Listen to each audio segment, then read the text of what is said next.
The intro clip hasn't downloaded yet, so you can carry on and share that midway. Thank you, Jay. Okay. That took me unaware because I was hoping that I would use the intro clip to get myself.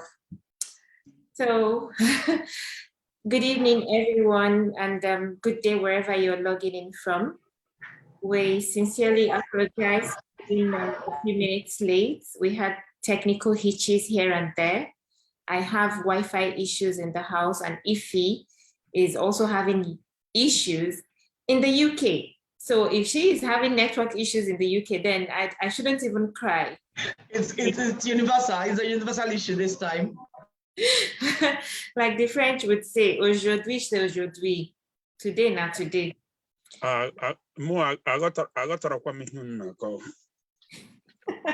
We'll see now. US is abroad. The rest is not abroad, so you may not be affected. Yeah. So Wilson, I'm sorry, Benson, we're talking about today on Oche Kitchen. The discussion is about family peace. Oh, sorry. Okay. Because family peace is so important. Thank you. That's fine. No, don't worry, they're not seeing you.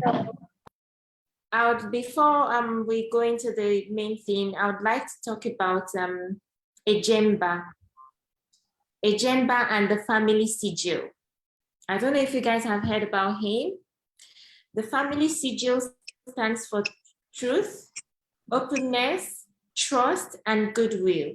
And everyone in Ejemba's family, including his parents and the extended family members and relatives, had this sigil with them. But along the line, out of envy, Ejemba took what belonged to his brother, which broke the family sigil.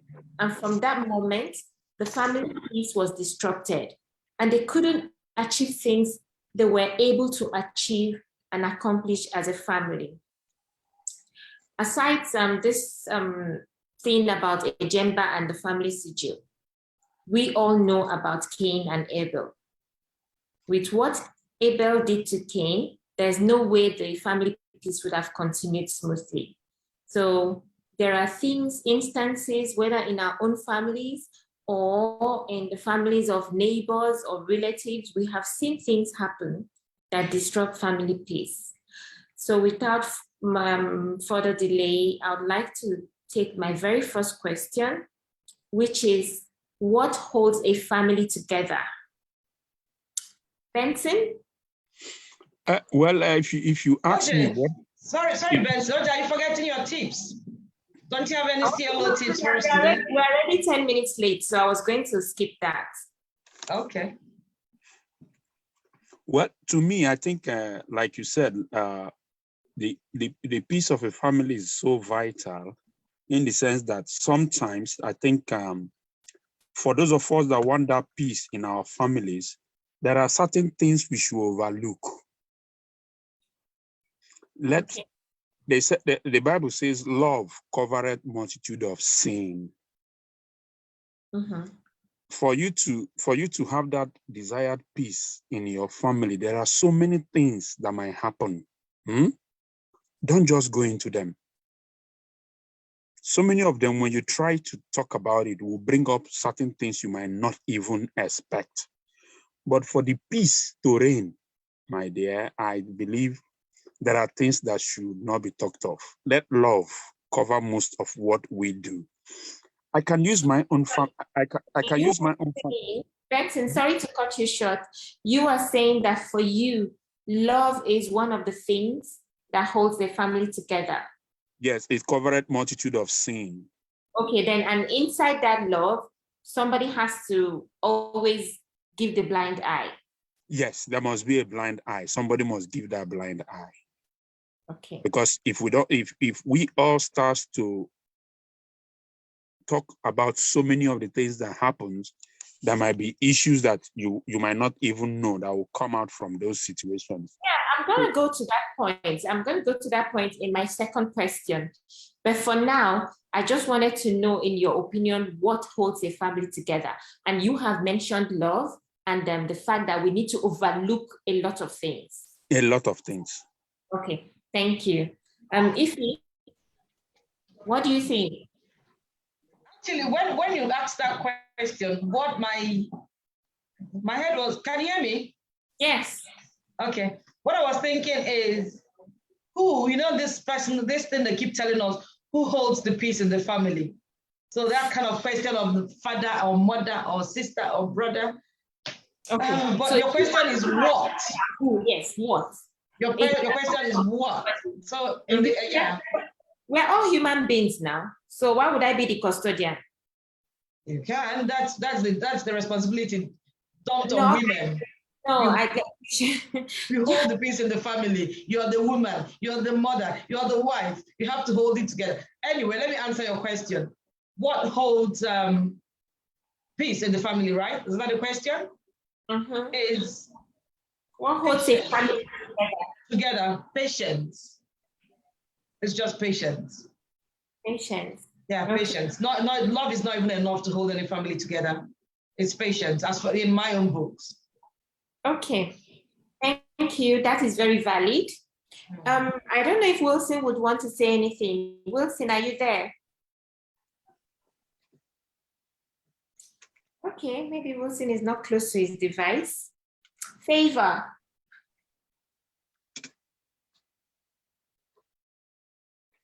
We have monitoring spirits today.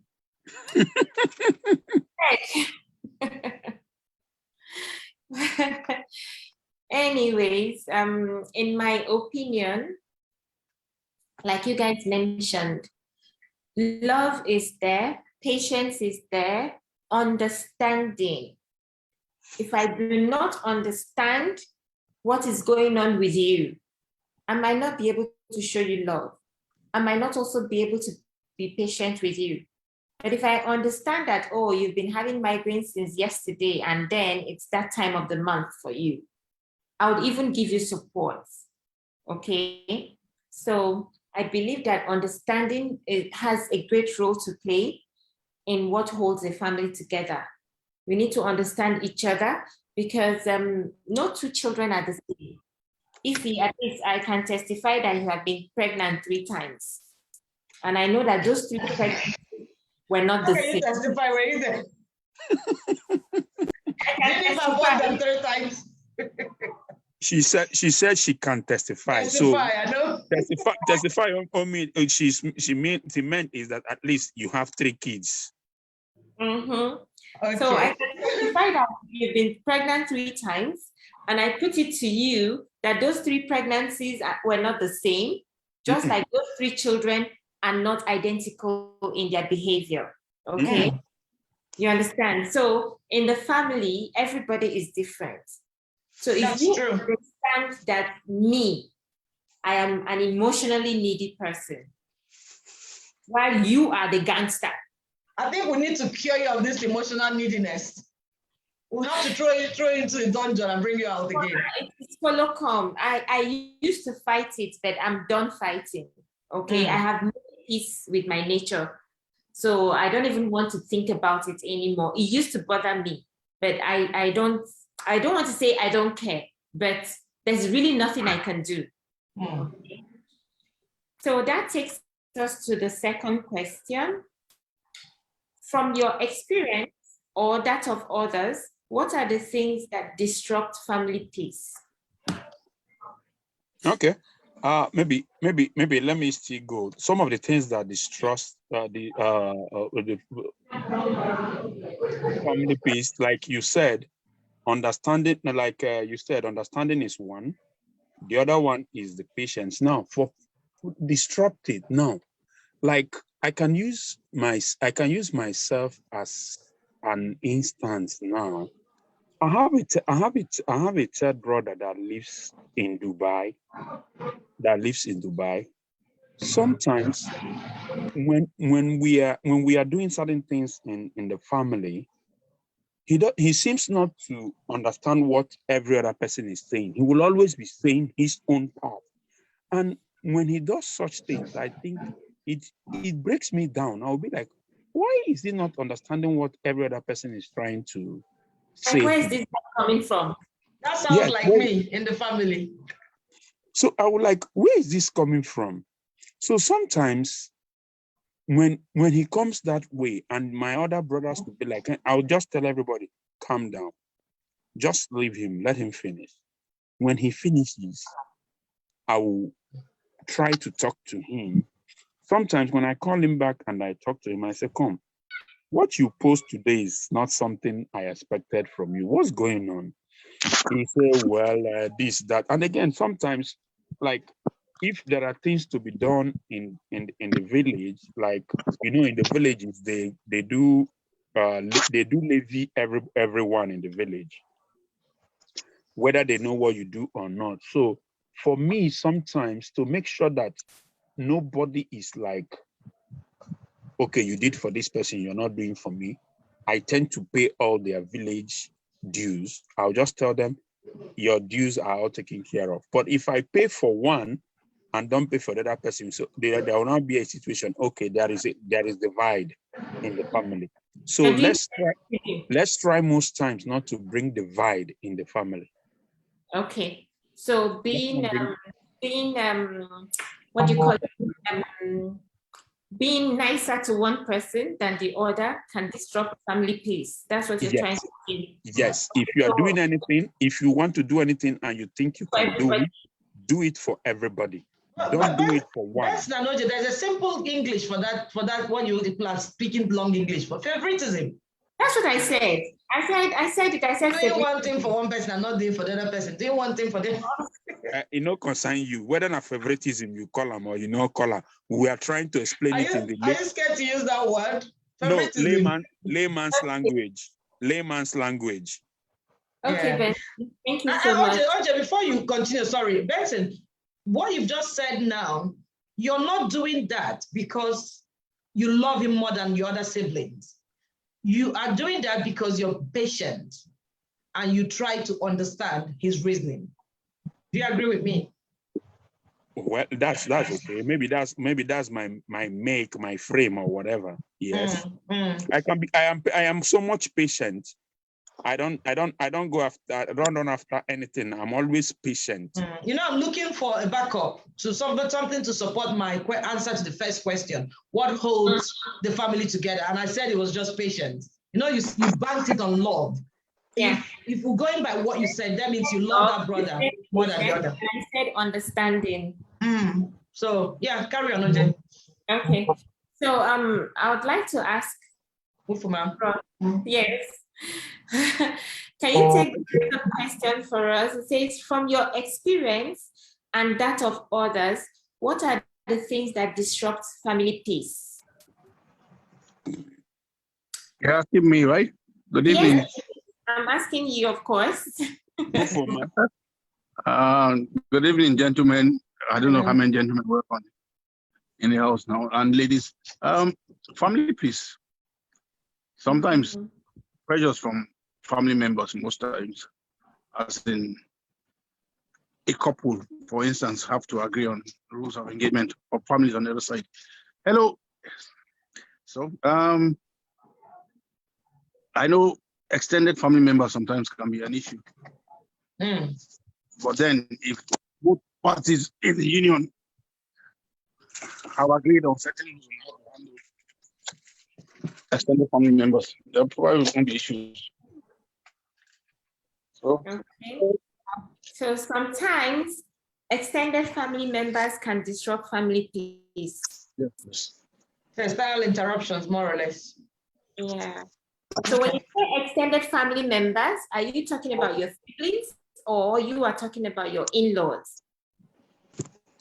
Sometimes even members of your own family, as in, you really come unannounced, your spouse could take offense as in, this person has a knack of coming unannounced and coming with a bag of problems every time, and every time he's around, the husband never takes out more time to entertain this particular family.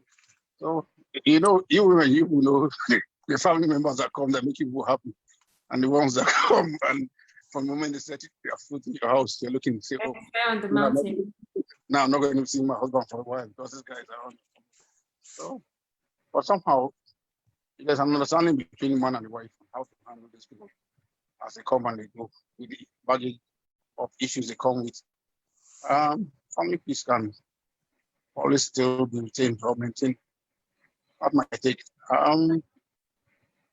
Then basically, family peace, apart from family members coming as intrusions, family peace is something expected.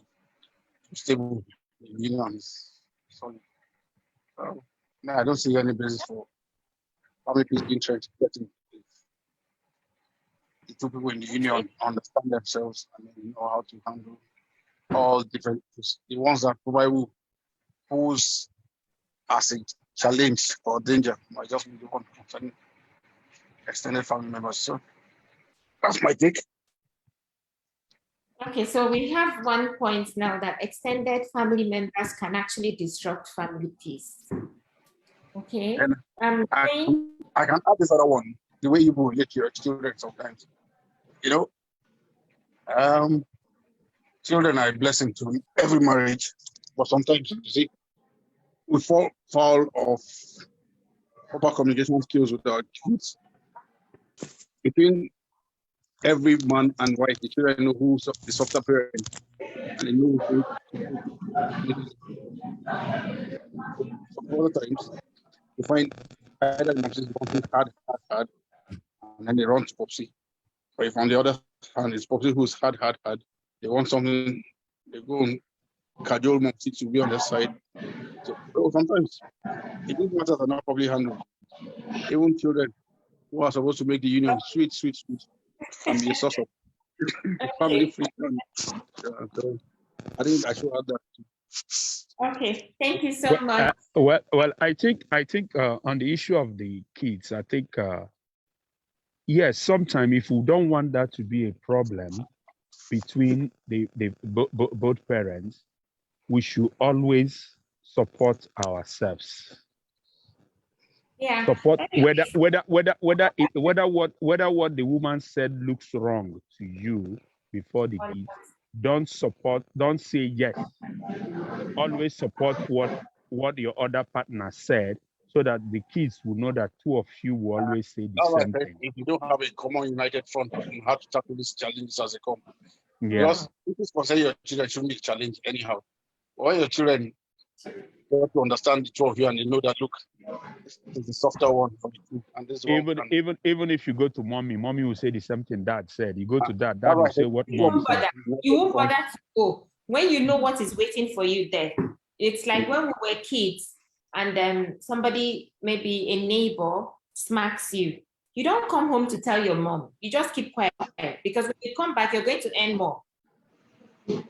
So if your child knows that you are in sync with your partner, I don't think they'll be able to disrupt family peace. They made a very valid point. Children also disrupt family peace. Okay. Because they always want to use that loophole. Yeah, you know, children are very manipulative. Yeah. I was going to use the word. I know that bit very well, where both of you don't agree and they take advantage. Yeah. I have first class experience on that one. Okay, so I was going to ask one more person before I ask my third question. Bobby's here, you know. You saw her. Bobby, yes. Because I'm reserving the third question for Ezenwai and Chizo. So Bobby, I've already shared the questions in my head. So Bobby, can you talk? Yes, I can. Okay, dear.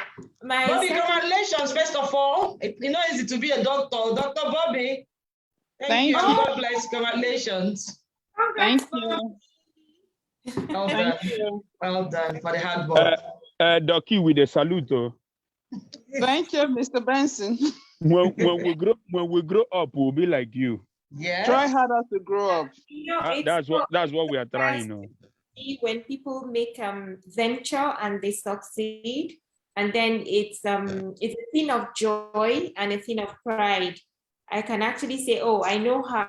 She's somebody I know, and now she's a doctor. You know, so well done, Bobby. Thank you. I appreciate it. Okay. So the question is, from your experience or that of others, what are the things that disrupt family peace? There could be a lot of things that destroy family peace depending on the perspective which you're looking at it. Take it from any angle, Bobby. As a couple, you should be in agreement with whatever the decision you all are making for the family. In other words, you should not have sides. You should not have a favorite child. That is one thing that I know that so much disrupts family peace. Regardless of whatever each of your children is doing, they are not going to be the same. You treat them according to who they are and what they are. Some might be more stubborn than others. Some might be more gentle than others. When a rule is set in the family, let the rule sustain to every member of the family. Children tend to pick a lot from favoritism from parents, and they tend to retaliate a lot. So to maintain the peace of the family, set the rules, let both couple adhere to the rules they already set to maintain peace. This is my take. Okay. Okay. Can I add something? I know I've had my 2 minutes, but can I add 2 other things, please? Yes, please. Because when we look at family peace, it might not just be issues concerning the house per se. Finances can be a source of friction. How finances are handled by the couple. As in, you boy had an investment that you would agree on to nurture up to the point, and then one partner suffers a challenge, and then he goes and breaks that investment without consulting the other one. Of course, that can be a source of friction. Even, sorry, let me say something. Even this finances that you mentioned, they will disrupt family peace when they are there. The absence of it even also disrupts family peace. What I'm saying, the way you handle your finances as a couple. When it is absent, it's a big, right? Who is with me on this? When it's absent, a big problem. When it's present, a big problem. When it's present, you think about how to handle it. But when it's absent, it's a big problem. The way you handle issues. Oche, can I add something as well? Sure. I am looking at it from, not from a couple perspective. Anyway, it could be a couple perspective, but now looking at older children in the family. So one of the big things that could disrupt peace in the family is favoritism. And again, accumulation of wealth in anticipation that you would go to the children. That's the scenario. There was a scenario I was asking. Okay, people had like 4 cars in the house, and then yours truly travels, and by the time he gets back, he finds that you had a challenge, you couldn't reach him, or reverse the case, he couldn't reach you, and then to solve the issue on ground. Ufoma, it's not even in that context. Now I'm taking it further in the family setting where you dispose of one of the vehicles. And no, Ufoma, can you hear me? Hello? Ufoma, can you hear me? Very well. Now I'm saying I'm taking it out of that context. Not even growing children trying to share their properties or make use of properties.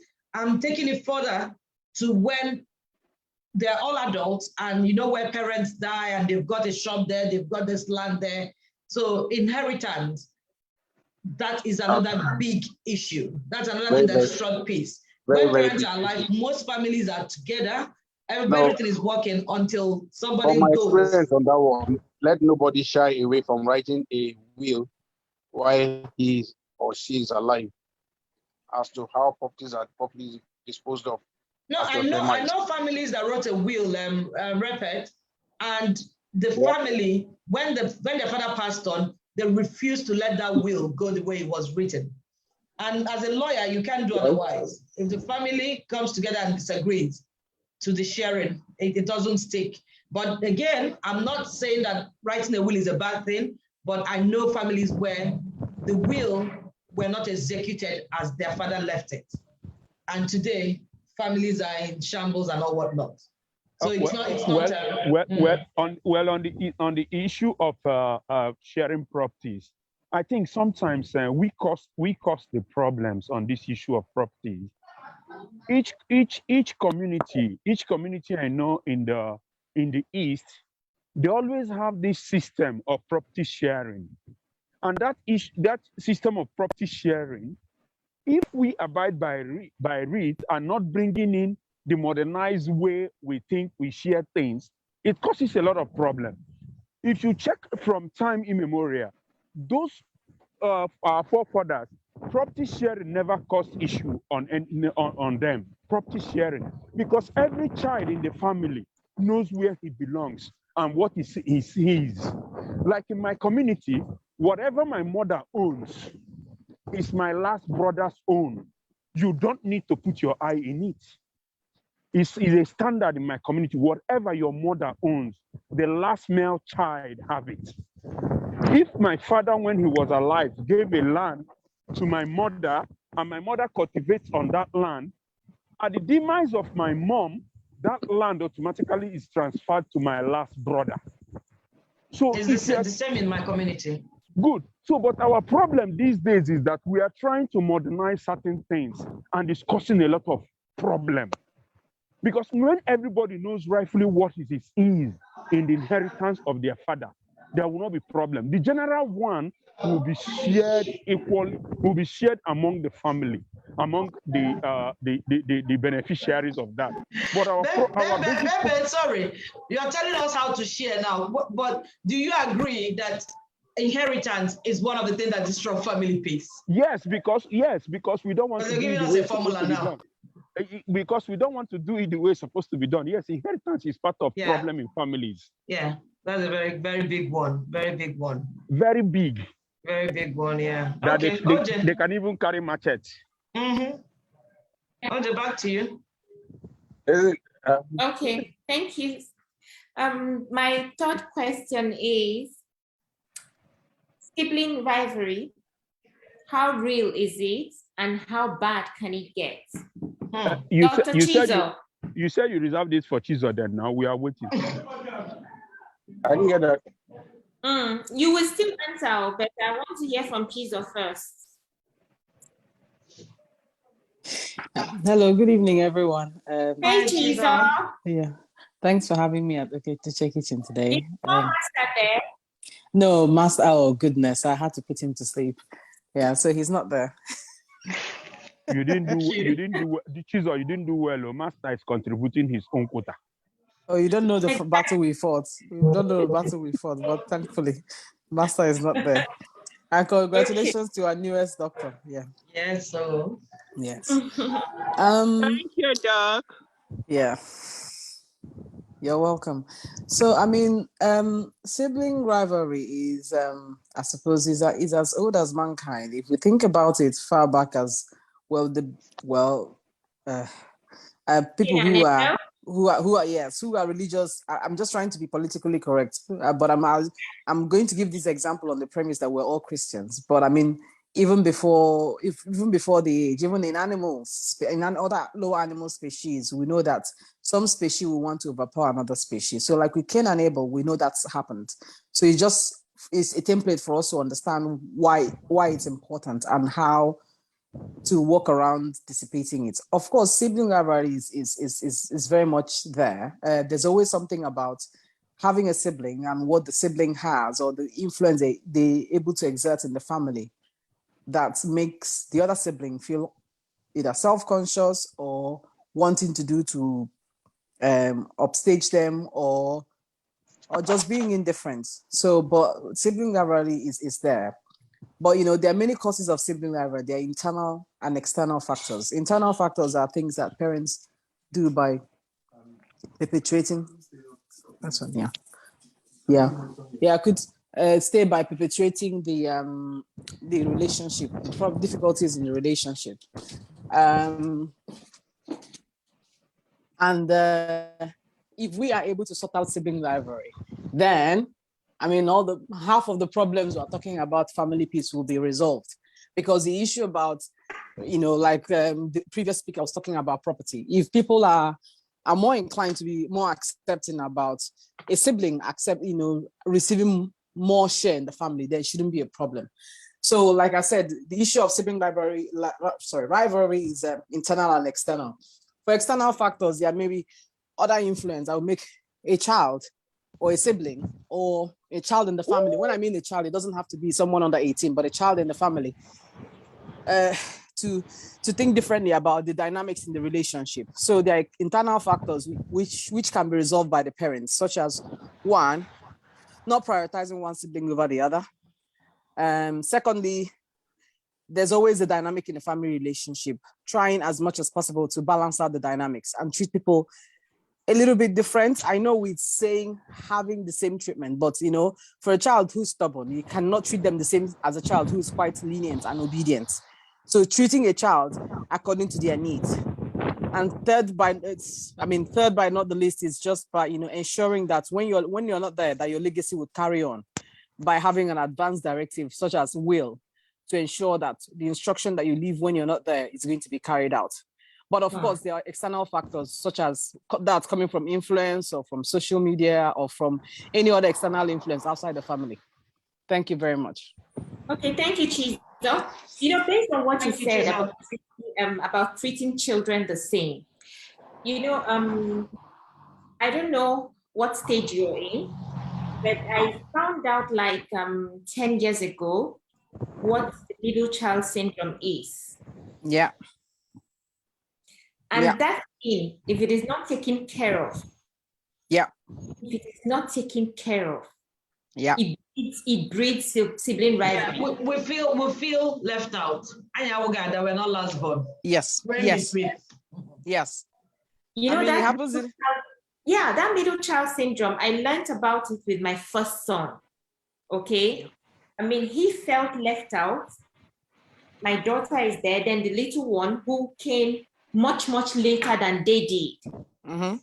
So, and of course, naturally, he became the king and I was doting on him and all that. My son couldn't reconcile that in his head. Yeah. But he had a title. He's the first son, first daughter, first son. He didn't realize.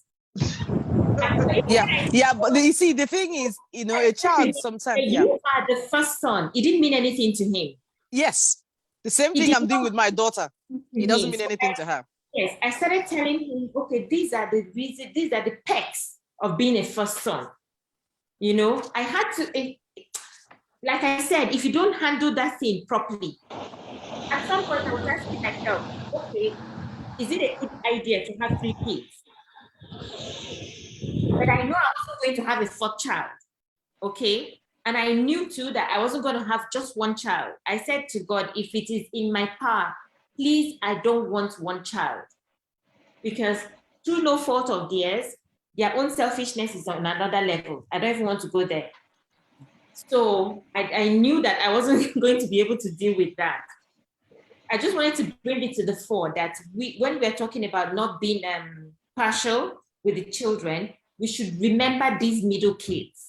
Yeah, and see that you took the words out of me. I think you explained it further, because what I said was not to treat all the children the same, because no, you would get it wrong by treating every child the same. They're not the same. They are not the same. One, they are not the same in temperament. They are not the same in character. They are not the same in behavior, and they are not the same in response. Come on, when I said to Mama that she has been pregnant 3 times, and I'm putting it to her that none of the 3 kids are the same.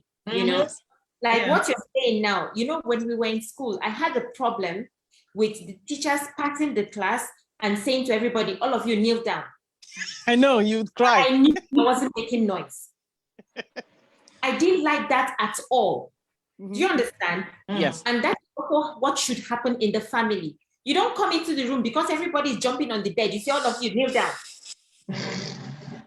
Because I did not do what these people did. Why would I have You'd have stepped out. You'd have left that room. Why stay there and watch them jump on the bed? Oh, really? Bobby said it earlier, treating them accordingly. Yeah, as okay. An individual, yeah. Sorry, I joined a bit late. It could be that's the reason why I missed it. Yeah. So while you're treating them accordingly, that understanding that I was talking about also needs to come in. Because if your first child understands why the middle child is being treated this way, sometimes your child is not feeling well. Only you as the mom knows, okay? Yep. And then you start backing him and carrying him all over the place. And these ones are like, what's going on?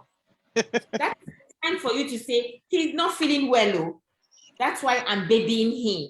See, And I'll give you an incident about what happened in our house 2 days ago. My daughter wasn't feeling well. She's hardly the type that doesn't feel well. She's the type that, when we all had COVID, she didn't have it.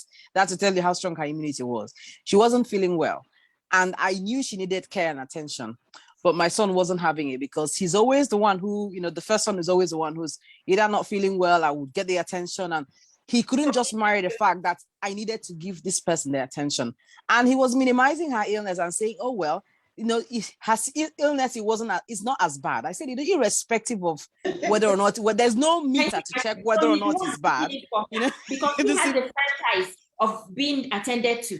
Yeah, yes. And I said, irrespective of the fact that, you have to allow her, I call it the sick role. You have to allow her take on that sick role because it is her right to be cared for when she feels less able to care for herself. And that's it. And I think my daughter doesn't really speak. She's a bit like you, Oche.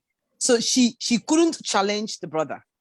But me saying that in front of the two of them made her realize that I think about her. What do you mean by she's just like you, Oche? Can you break it down? I've known Oche more than 20 years. She was,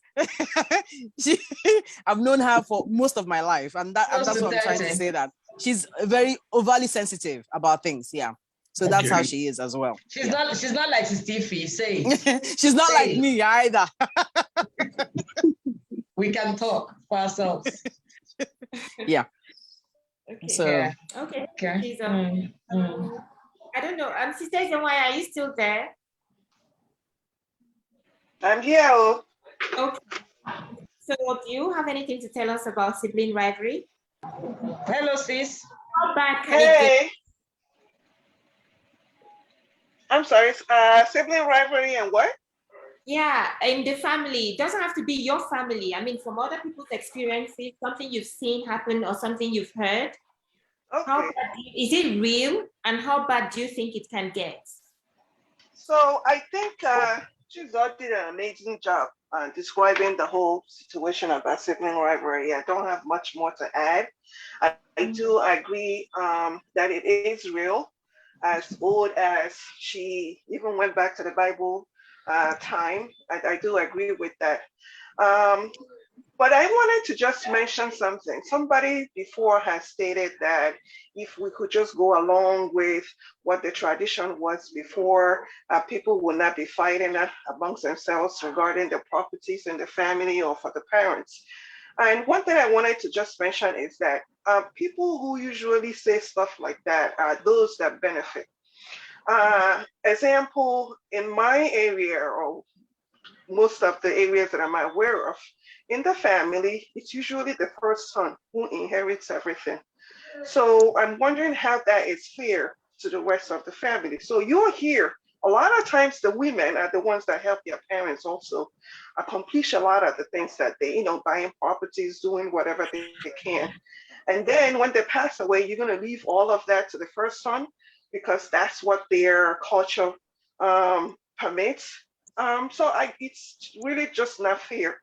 So and that definitely breed bad blood among the siblings. Absolutely. So I hear some people saying, especially my female friends, some of them will say, I'm not going to help my dad build a house or, buy a property because when he passes away, who does that go to? It goes to the first son. Exactly. So sometimes what they do is they and their husbands will probably buy a house, put it in their own name, and just allow the parents to live there instead of buying it in the parents' name. That way, when the parents pass away, the house goes back to them. If they don't do it that way, they lose it. So I mean, I know it's a culture, but there has to be a way to balance things out, which is mentioned. Advance directives is one of them. Put it in writing what your wishes are. what you want everybody to do, to abide by when you're no longer there. But do the will. I know that is challenged sometimes, but a lot of times it holds up in court, if there's a will. So some of these things can reduce sibling rivalry, but sometimes there's not much you can do. People have jealousy in them, depending on how they grew up in the family. They can be jealous of the more successful siblings. I've been waiting for someone to say this. Yeah, it is there. They're envious of you without even knowing. Yeah, maybe the sibling is smarter. We've been talking about curbing it by ourselves, but there are people who nature has been good to, who the universe has blessed, okay? Exactly. And you find out that their siblings, without even knowing, are very envious of these ones. And these are people who you benefit from. It's not even like, oh, because he has not even been looking our way. He's been sharing with you. He's been carrying your problems on his head like plantain chips. He has tried to train all of you, and you still can't help being envious of him. It's a sad situation, but it's there. That's the part that I see. And when I ask the question, how bad can it get? That is what I had in mind. And I was waiting for someone to mention it, that you would have your siblings being envious of you through no fault of yours. And like I said, some of them are this envious without even knowing. Right. So it's inherent in them. There's not much you can do about that. You just try to walk around it, see what you can. But I mean, if you find out that a sibling is envious of you, then you know how to handle it. Sometimes you don't even know. And from what they say, from their words, from their actions. That's why your conversation is leading on to my next question. So don't go very far, because I'm going to ask you. Oche, you've got two hands up. We've got Miss Wood's hand. She wants to add to this before I ask my question. Benson is there.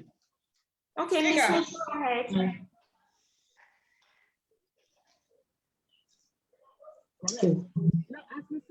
Hello. Who do you want to speak? You. We're waiting for you. Okay, you can repeat the question in case you didn't get it. What happened? Do you want me to repeat the question? So it has gone down now. Okay. The question is, sibling rivalry, how real is it and how bad can it get? Sibling rivalry is very real, and it starts in the family, because whether you like it or not, favoritism is always present, especially in growing up in a Nigerian family. Favoritism is always present, and parents try to use it as a motivator for others, but it doesn't always work. So where one is maybe smarter or more able or whatever, they'll say, look at your brother, can't you do like this person? Or look at Okoro's children, see how they're doing, and all that kind of stuff. And then because it taps on that person's inadequacy, it now becomes a bone of contention as they get older and older, because all they see themselves is inadequate next to their sibling. And the more successful that sibling becomes, for some people who find it difficult to cope with, the harder it is to get out of the irritation or the bitterness or the negativity that they feel for that sibling. So parents should be mindful of how they voice reward for good things, and how they compliment people, their children, when they do good, if you have multiples, because that's where it all starts. And it can get so bad that they start, when it comes down to the property side of things, I don't know how they do it in Nigeria, but in this country, if you die, your children inherit. It comes down to the property side of things. If you don't do a will, you'll have your children tearing themselves apart. And if you kind of like said, I decided that I was going to have, I don't know, 3-4 children, so that on the day that I die, they tear themselves apart, beat each other up, and maybe kill each other in the process. It's up to you. But if you that you want them to have a fruitful, healthy sibling relationship, then there's what is also a living will. It's not just about writing one in the event of your death. I think a lot of Nigerians have a difficulty discussing end of life with their children, and you have to consider constantly, making them aware of what your intentions will be and what they are. If ever you have to pass on. So, like, for instance, my daughter, I've asked my daughter, because she's asked me anyway, if you were to die, would you like to be cremated or buried? And I said, I don't care, I'm a dead body, so however you feel is what should happen. But if you decide to cremate me, don't put me in a jar and leave me on the side. That's the only thing I've said. Scatter the ashes, do whatever you need to do. But I'm a body, so do with me what you will. I really have no problem. There are other people who will say, oh no, Mia, you have to bury me. But I really couldn't care either way, quite frankly. At the end of the day. So, but we've had that discussion. So, and I've also said to her, don't allow pressure from any of your uncles and aunties to deter you from whatever you want to do, because I have given you permission to do what you want. I have given permission for you to find the closure the way you want to find it. So if your one is a burial, then you do the burial. If your one is a cremation, then do a cremation. Sorry, because I know you, her case, she's an only child, so there's nobody to argue with. There's nobody to argue with. She's got your permission now to do what she can. No. The thing is, there are uncles, aunties, and everybody else who thinks they know what would be the right thing to do. And it's those kind of people I want her to know that me telling her has overridden any other pressure that should come from outside. Yeah. That's what I want to make clear. That's what I've made clear. Not that I want to, I've made it clear to her. I've mentioned it to my niece, and my niece was like, I said, oh, maybe your mom hasn't had that discussion with you, but Nkira is very comfortable. So we do talk of ends of life. So and this is what I've said to her. This is my will. My will is that you do what you want. That's my will. Now, I said, if your auntie or your uncle or anybody else comes and says, no, don't do it like that, you can say, no, my mom has given me permission to do it. And I've even mentioned it to my sister anyway. I've said Nkira can do what she wants. And Chika, there's something else I need to add to what you said. Sorry, let me cut you short on this. The first few statements you made about overpraising, let me use the word overpraising a child who is achieving in front of the other person, and how it affects them and creates all those family feud and all whatnot. That has created another problem on its own, whereby a child who is constantly achieving does not get appreciated anymore, so that not to offend the other person. When the other person who is just managing does a little bit, oh, well done, good, bad. But the other person has been seen as, it's okay. Well, we know you'll always come first in class. So it's that balance. And that's all part of what we're talking about, the peace today. It's all the balance. If the parent is fair, then the children will recognize equal praise, because what you do, you have to bring everybody else in on the success of every child. Because like I come from I'm one of four. And I think with this whole Nigerian shit, I boil it down to that whole Onyeje Biangao. Everything is, when it's the first son, it's doted until they start having other children and they're seeing, actually, the first son's been over pampered. It's not that he's doing anything that's major. So then when other children come, so like with us, with my younger brother used to be always told, oh, you're so clever, you're so this, you're so that, and it kind of like made my older brother feel inadequate. And I can see it till today. You understand? So my older brother, when he measures himself up against my younger brother, he feels like he's not as successful, not as clever, not as able, not as, there's that comparison. And boys are very competitive, Yeah. We have 4 minutes to go. But, yes, sir. And for those who didn't realize, we started about 5-6 minutes late. We had technical issues. So let me ask the next question, which will always obviously carry on with these responses. Benson, I believe why you raised your hand, we saw your comment. You were, that's the one in response to what you said about regarding his comment on tradition.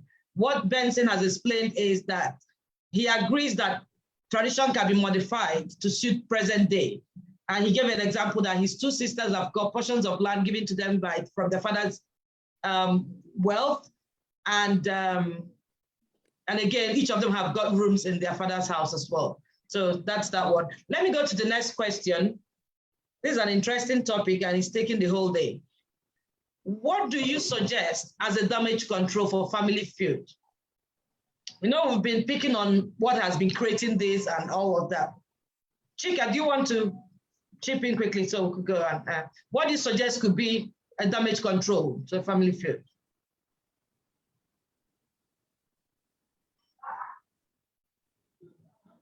Miss Wu? Oh, okay. She's on. Having, sorry, just something that popped to my mind is mediation. You can never overflog that word, mediation. Mediation goes a long way. When I mean mediation, it doesn't have to be outsider. It could be mediation within the family, because it only has to happen when people are willing to let go and move forward. That's when it works. When people have identified that there's something fundamentally wrong and they're trying to make it right, ignore the snoring. I'm here with the chief. So it's all about mediation. And secondly, giving it time to heal. Mediation and time goes a long way for people to understand. And third but not the least is acknowledging. You see, the thing about people is that when people hurt, if you just say, oh, like what we always say in Nigeria, is it this small thing that's making you cry like that? No, acknowledge it. I know it really hurts for you to be in this position, but let's move forward. You see, acknowledging it is actually should be number one point. Sorry, I need to cut you short to continue. Yeah, when we talk about mediation, acknowledging and letting it go, what if you've been deprived of something, aka Lala, and you don't get that portion of land?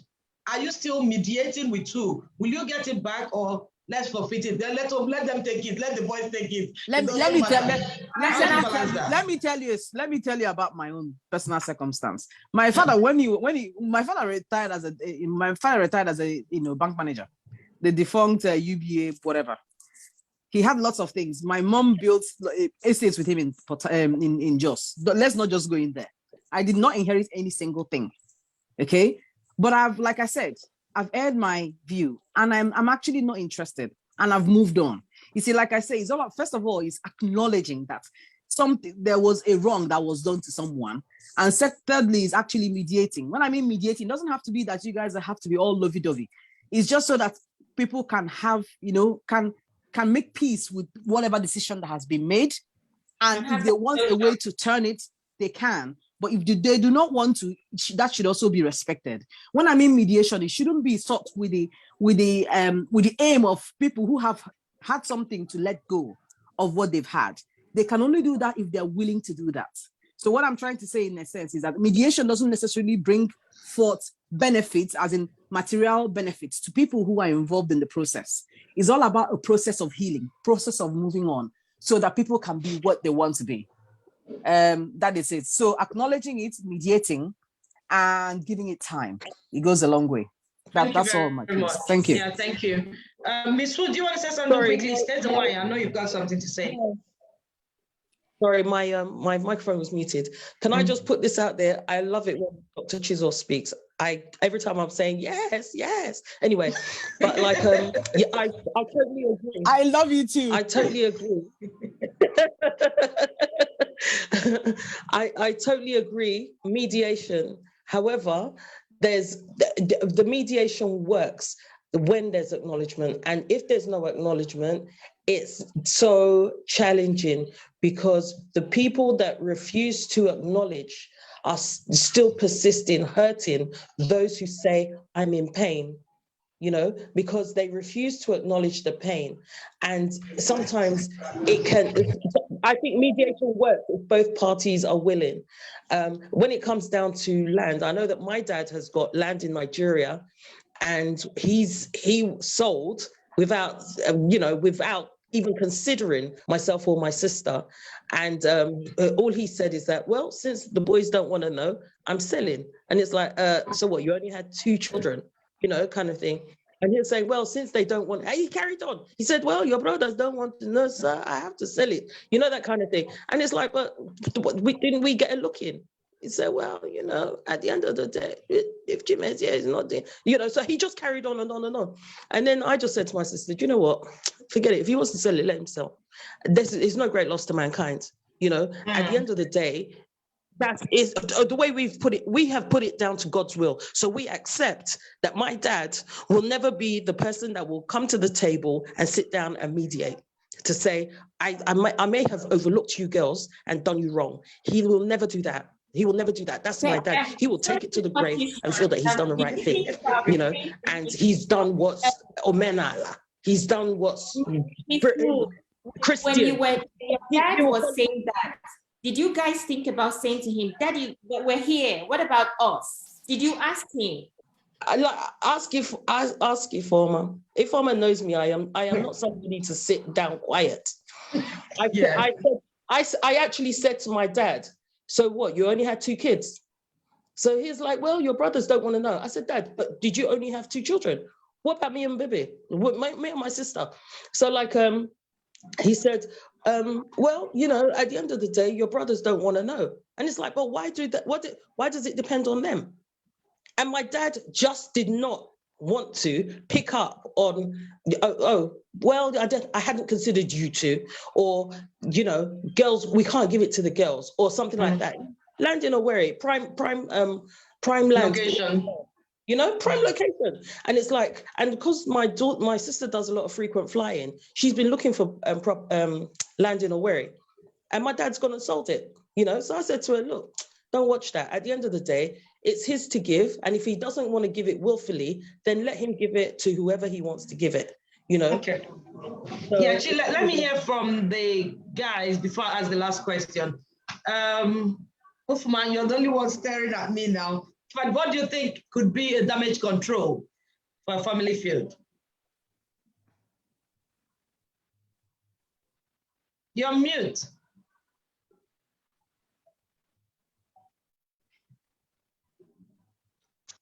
Okay, good. For damage control, addition, and then constant meetings, as in at every point. Let you understand what the rationale for your actions. You're taking this action, carry everybody along. Make sure that so everybody's going to that along the same line as Chizo, mediation. Meeting. He said carry everybody along, so give what everybody knows. So go away. This is a family problem, Okay. The sticks and carrot approach, rewards and punishments. Okay. They should know that there are consequences for actions. Yeah. And those who actually find should be rewarded to encourage them to do better. So basically, with all of those things, and if you check all the things I just said, they border around justice. As in, if what you do or how you carry on the house is justifiable, I think there'll be peace. Nobody feels cheated. Nobody feels left behind. Nobody feels unfavored. Nobody feels spited. And at the end of the day, peace comes when there's justice and there's fairness. Yeah. It's all well and good to put all of these things in plan. It's just will they attend the meeting? But that's another case. When they don't attend, we know how to deal with them. Ben, I know you're on the train, on the move. I don't know if you can speak at the moment. Can I go to the last question? If it's not, it might not be the last question. It's the last question, actually. The last question is, actually, and I will answer that question first. How far can you go to maintain peace in the family? I'll answer first. How far can I go? I can be the fool. I can give it. Sorry? This is the one asking a question. You should answer last. No, I can play the fool just for peace to reign. Okay. Yes, I can even forfeit things. Let peace reign, personally, because I'm not good at dragging. It's okay. Is that what that will bring peace? I'll leave it. I'm that kind of person. I think Binta, sometimes. are you there? Binta, can you talk? Bin, can you talk? Bobby, eh? Well, Yeah, go on. Maybe how far can you go to for peace, to make peace in the family, to allow peace reign? By your side, I can play the fool, but you can't drag me. You can't push me so much. Yes, I can. Even when I'm playing, I can play the fool for peace to reign. But when you push me to the wall, you bounce back. Back out. Yeah, I can back out. Okay. I might not know how to shout or quarrel, but I'll just withdraw. Yeah. Thank you. Thank you. Stacey,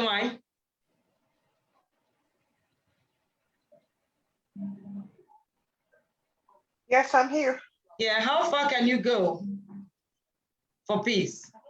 To maintain peace in the family, yeah.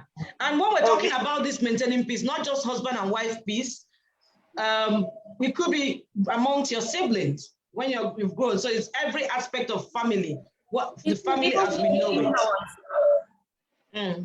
The in-laws and the extended family. Everybody, yeah. How far can you go to maintain peace? Yeah. For me personally, I can, just like you said, I can do whatever it takes because peace is very important to me. But my concern is sometimes even when you play the fool, it doesn't really help. People still match on your head anyway and keep walking. Sometimes, yeah. Yeah. So I had put in the chat before that I think having a conversation goes a long way. It may not solve any problems, but at least everybody will be on the same page. Like the previous speaker was saying that she had a conversation with the daughter, with the aunt. At least now everybody is on the same page about what she wants. So when you have the conversation with the whole family, what are we doing about this land? What are your intentions? If the parents are able to give the children what their intentions are, when they pass away, at least it will reduce the sibling rivalry because the kids will know that, this was what the wishes of the parents were. And hopefully there will not be too much dispute among the children themselves. Yeah, thank you. Okay. Sister June, are you there? I come in. Okay. Okay. And one last thing. There's a comment, a very common phrase used by everybody. I don't want anything that will disturb my peace. Can you hear me? I was going to contribute my own piece to. Oh, go ahead. Go ahead before I finalize. Yeah. Okay. How far can you go to maintain peace? Yeah. The issue of apologies. Nobody has mentioned it in their contributions. Most times we make mistake as parents to think we can't apologize to our kids when we're wrong. Yeah. But people get humble to the point that they say, look, this is daddy who has apologized several times. I've done something wrong now. I owe it to daddy to just go and apologize immediately. You understand? So we should teach our children by example how to be able to own up when they have erred and apologize. Very important to bring about peace in home. So most times parents just by their actions. That's very important. Yeah. And there are ways parents or adults can apologize to a younger person without actually saying, I am sorry. There are things you do. That's the point I was getting to. Yeah. As in, most times parents just think, okay, I can now be more generous to the kids. And no, the capacity to say those simple 3 words, I am what? Sorry, is very important. So let's not go the African parent way most times. I'm the parent, I can't bring myself down to apologize to the child. And you want to buy gifts for the child, you want to. Yeah. So I'm emphasizing on the capacity to say, I am what? Sorry, when It's 11. We're 11 minutes past a lot of time that we want to cover. But let me say one thing. You know the common phrase. It's all over posters on WhatsApp, Facebook, Instagram, everywhere. I will walk away from anything that disturbs my peace. Does this include walking away from your siblings or your family when they're disturbing your peace? Is a yes or no answer? I was even going to add something. When you have, for example, now, you are from Chuk's mama, okay? And Chuk's mama has an elder brother who has kids. So if you and your immediate siblings from Chuk's house are in peace, but you guys are at loggerheads with Chuk's family, with his brother's family, can you say your family is at peace?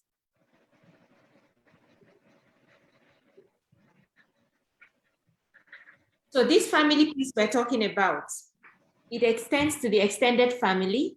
It also extends to the in-laws. I've seen a case where somebody says, oh, I don't just want to go. I'm not in good terms with her mom. That's a guy who was talking about the wife's mother, okay? And someone died in the wife's compound. I think the wife had a baby then, so she couldn't go, and he was gonna go.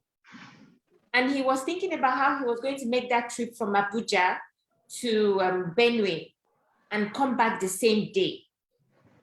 And I said to him, isn't it risky?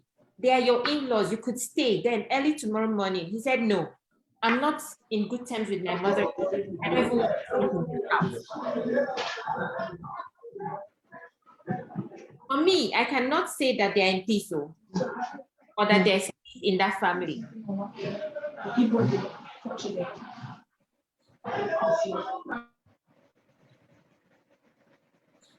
Mama, is that from you?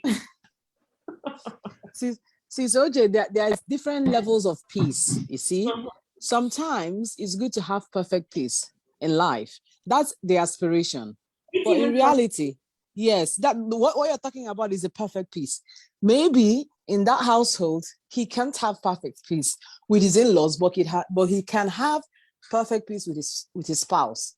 And for him, the perfect peace with his spouse trumps every other perfect peace. So you have to, sometimes in life, you have to pick your battles. You have to pick and see what you can live with. Some people are lucky in life, they can have perfect peace in their immediate household as well as extended and everybody, and there's peace all around. And other times it's not so easy. I can understand the person's situation, because if he doesn't feel, if the situation between him and his in-laws has gotten to a stage where it became untenable for him to think that he cannot sleep there, he shouldn't sleep there without his wife being present. Oche. It was worrisome for me because it's a relatively new marriage. Do you understand? And Oche, can I beg your pardon, please? Let me round up the show so we can go offline then continue with the discussion. Thank you, everyone. Thank you so much for being a part of today's show. It's been an interesting one. We wouldn't have loved to end now because there's so much for everybody to say. Peace is one big thing. And outside the family peace, there is the world peace, which is being a big issue, which is, I don't even know how to put it. I feel like crying if I could find tears. Peace is very important. There's a lot of things are happening. Thank you so much. We'll continue this conversation. We could carry on with the chat on our Facebook page. We'll share the links after this. Please, when you get this links, share, so others could share. Good, yeah. We were unable to put this out. Let's just share the intro and go offline. Then we'll continue this discussion for a little while. Thank you.